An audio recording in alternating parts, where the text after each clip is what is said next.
Terus kita ke berita lainnya. 2 bulan tak diangkut, sampah di pasar Rumah 3 kian menggunung.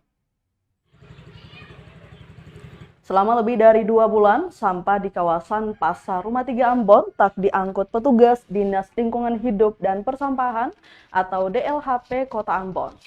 Hal itu diungkapkan salah satu warga setempat, Gunawan, saat diwawancarai tribunambon.com Rabu 3 Agustus 2022 pagi. Gunawan mengatakan sebelumnya petugas selalu membersihkan sampah tersebut minimal sekali sepekan. Sudah 2 bulan terakhir tak tampak petugas dan truk sampah yang datang untuk mengangkut tumpukan sampah tersebut.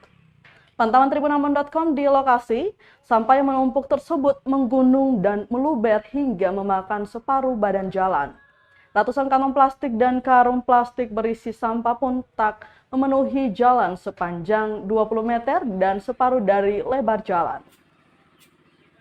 Bahkan tampak belasan bangkai tikus mengeluarkan bau busuk yang menyengat. Sebelumnya pada Mei 2022 lalu, tumpukan sampah serupa terjadi karena hal yang sama. DLHP Kota Ambon tidak mengangkut tumpukan sampah tersebut. Kini hal serupa terjadi kembali, namun dengan tumpukan sampah yang lebih parah dari sebelumnya.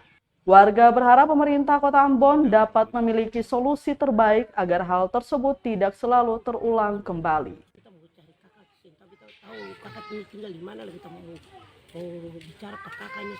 Sampah ini dia sudah dari kapan dong saya angkut? Semua 4 bulan ya? So hampir 4 bulan ya? Iya, 4 bulan. Hampir 4 bulan. Itu terakhir dong angkut kapan itu kakak? Takut angkut itu bulan 4 bulan yang lalu. 4 bulan yang lalu. Dampaknya kakak yang kayak tadi kakak bilang ada tetangga yang sakit Iya, apa begitu? ada yang sakit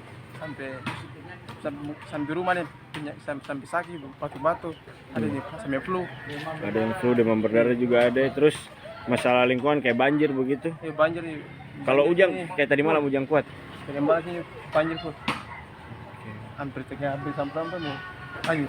Terus sampah-sampah ini sularang warga begitu abang dong, di sini sularang warga untuk yang buang sampah di sini lagi. Surat tapi ada malam-malam biasanya. Dari warga ada yang patroli sih kalau misal malam begitu. Sing ada lebar hujan. Makasih kakak. Terima kasih sudah nonton. Jangan lupa like, subscribe, dan share ya.